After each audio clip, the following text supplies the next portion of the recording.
Bonjour à tous, aujourd'hui je vais vous parler de ces roues libres Maillard hélicomatiques.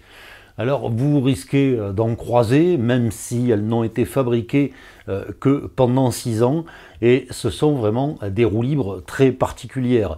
Alors bizarrement, ne cherchez pas sur YouTube, vous ne trouverez pas de vidéos en français. Toutes les vidéos que j'ai pu trouver sur YouTube sont en anglais. À croire que les Anglais aiment les roues libres Maillard hélicomatiques et que les Français n'en ont pas gardé un bon souvenir, car c'est peut-être ce qui a précipité la chute de la marque Maillard. Mais ça, on va le voir dans la petite page historique.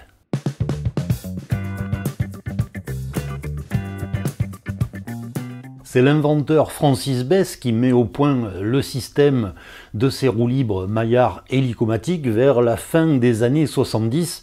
Mais la production ne commence qu'en 1982 et elle se poursuit jusqu'en 1988. Alors il faut savoir que la roue libre, le système existe depuis quasiment 100 ans et il n'a pas beaucoup évolué.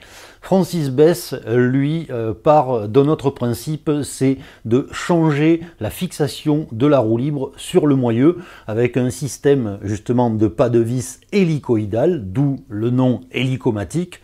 Ça permet notamment de remplacer, de démonter la roue libre très facilement avec un petit outil, et c'est vrai que de ce côté-là, le contrat est rempli. Ce sont des roues libres qui se démontent très facilement. Ensuite, il faut savoir que cette roue libre a été mise au point parce que petit à petit on a rajouté des pignons, sauf que le roulement lui est toujours resté près du moyeu, donc on se retrouve avec une roue libre avec un axe qui est vraiment en porte-à-faux, donc c'est pas très bon mécaniquement, et son idée c'est de faire un moyeu qui est beaucoup plus large et donc de déporter le roulement. Ça aussi c'est très bon pour la rigidité. Malheureusement, ces roues libres, elles ont eu quand même des problèmes de fiabilité. Il y en a beaucoup qui se sont cassés, c'était quand même pas aussi solide qu'une roue libre classique. Et puis il faut savoir que c'était un système propriétaire de Maillard, ce qui fait que les autres fabricants de moyeux ne fabriquaient pas des moyeux hélicomatiques. Donc il y a eu très peu de marques qui ont monté des roues et des roues libres hélicomatiques sur leur vélo. Alors en France il y a Peugeot, en Angleterre Raleigh, et aux États-Unis il y a la marque Trek qui a équipé des vélos en première monte avec de l'hélicomatique, mais ça fait pas beaucoup. Et pendant ce temps, Shimano a commencé à sortir son système de cassette Uniglide, et avec la puissance de feu de Shimano, le système hélicomatique est un petit peu tombé aux oubliettes. En 1987, Maillard va pas très bien et il est racheté par la marque allemande Sach, et l'ensemble sera racheté plus tard par SRAM. Voilà. Sauf qu'en 87, Sach rachète Maillard et arrête la production de la Maillard hélicomatique en 1988. Maintenant, on va voir comment on fait pour démonter cette fameuse roue libre.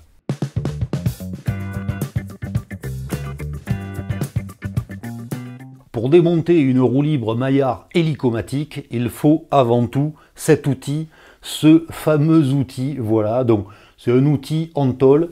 D'un côté, on a la clé pour démonter la roue libre. À chaque extrémité, on a des clés à rayons. Et puis, je ne sais pas ce qui est passé dans la tête des ingénieurs de chez Maillard, mais ils ont installé un décapsuleur. Voilà. Alors, aucun rapport avec le vélo, sauf si après une petite sortie, on a envie de boire une bière. Mais voilà, cet outil, voilà, il est tout simple, il doit faire dans les 25 grammes, et sans ça, vous ne pourrez rien faire sur votre roue libre Maillard. Alors, mon petit coup de gueule du jour, c'est que cet outil, il n'est pas rare. On en trouve très facilement. Celui-là, je l'ai acheté 12 €. Mais j'ai quand même vu des petits malins sur eBay qui vendent ça 40 €. Alors là, il faut arrêter. Alors bon, ils essayent de le vendre 40 €. Je ne sais pas s'ils le vendent à ce prix-là. Voilà, ça coûte pas 40 €. Ça a été fabriqué par Maillard, ça a été fabriqué par VAR, donc c'est pas un outil hyper rare. Et en termes de conception, de fabrication, ça coûte rien à fabriquer. Et c'était donné, vendu, quand on achetait un vélo avec une roue libre hélicomatique, on avait l'outil en prime, on va dire. Donc voilà, ça c'était mon petit coup de gueule. Maintenant, on va voir le démontage. Vous allez voir, c'est très simple et justement, ça a été fait pour ça. Pour le démontage, vous allez voir que c'est tout simple. Il suffit de positionner l'outil sur la petite bague crantée qui est à l'extérieur de la roue libre. Et à ce moment-là, on dévisse. Alors, la plupart des roues libres hélicomatiques que j'ai vues ont un pas à droite, c'est-à-dire qu'on visse dans le sens des aiguilles d'une montre et on dévisse dans le sens inverse. Bizarrement, sur certaines roues libres, c'est l'inverse. Pour dévisser, il faut tourner la clé dans le sens des aiguilles d'une montre. Et là, on enlève la fameuse petite bague qui maintient en compression la roue libre hélicomatique sur le moyeu. Maintenant, il suffit d'attraper la roue libre et là, elle sort toute seule, voilà, en tournant légèrement. Et là, à ce moment-là, on voit très bien le système hélicoïdal sur le moyeu. Voilà, vous l'avez ici, donc c'est un pas de vis qui est très long et qui permet d'enclencher la roue libre. Et pour le remontage, c'est à peu près pareil, il suffit de la glisser dessus, regardez, hop, elle tombe toute seule. Et à ce moment-là, on va tout simplement la bloquer en revissant cette petite couronne à l'extérieur qui vient mettre ça en compression. Donc vous voyez que côté démontage, c'est difficile de faire plus simple.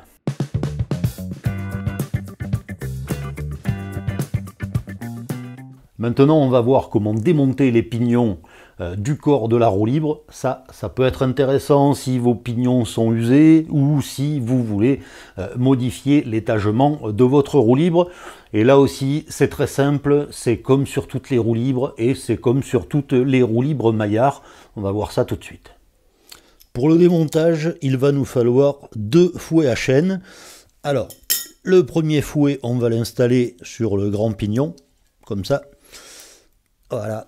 Et le second fouet à chaîne, on va l'installer sur le petit pignon, puisque ce petit pignon, il est vissé sur le corps de la roue libre. Alors là, suivant l'âge, ça peut être un petit peu grippé, un petit peu bloqué. Donc là, on commence déjà à démonter le petit pignon. Le second aussi est vissé. Donc là, voilà, ça va. C'est pas trop bloqué. Et une fois qu'on a démonté ces 2 premiers pignons qui sont vissés, les autres en fait sont tout juste emmanchés. Alors il faut arriver à les sortir. Voilà, donc le premier pignon. Comme souvent sur les roues libres, on a une entretoise en plastique. Ensuite on a un autre pignon. Alors là, il va peut-être falloir que j'utilise un tournevis pour la sortir. Voilà. Mais bon, vous comprenez le principe, c'est emmancher directement sur le corps de la roue libre. Vous voyez que celle-là, ça fait longtemps qu'elle n'a pas été démontée, et elle n'a pas envie de sortir la coquine. Mais bon, on va y arriver, en forçant un peu, un côté, de l'autre. Ah là là, ça a du mal, mais on va y aller patiemment, hein, je vous le fais en temps réel. Ah là, ça marche pas toujours bien. Voilà, et donc voilà notre quatrième pignon. Alors, par contre, la mauvaise nouvelle, c'est que c'est des pignons qui sont très particuliers. Normalement, sur une roue libre Maillard, il y a 3 petits ergots. Là, il n'y en a pas 3, il y en a 6. Et oui, ça aurait été trop simple. Ne me demandez pas pourquoi Maillard a fait ça, mais ça veut dire que vous ne pouvez pas utiliser des pignons de Maillard 700 classiques pour remonter une roue libre hélicomatique. Et ça, c'est pas terrible. Et bon, c'est une erreur à la fois commerciale de Maillard, parce que je pense que ceux qui ont acheté ces roues libres, ils ont été déçus de ne pas pouvoir utiliser leurs anciens pignons.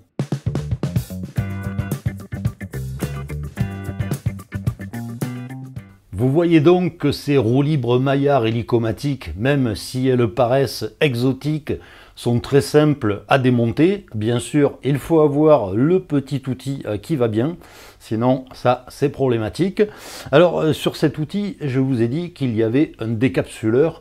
Et vous le savez, sur cette chaîne, j'aime bien tester, aller au fond des choses, vous montrer comment faire.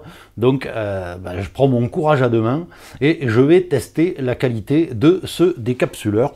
Donc, voilà, qualité Maillard, made in France, voilà, c'est nickel. Ah, finalement, j'aime bien ces roues libres hélicomatiques et surtout ce petit outil qui fait décapsuleur. Ça peut toujours être utile une fois qu'on a fait beaucoup de mécanique ou qu'on rentre d'une balade en vélo. Donc merci Maillard pour cet outil. J'espère que cette vidéo vous sera utile. Et comme toujours, moi je vous dis à bientôt pour d'autres vidéos.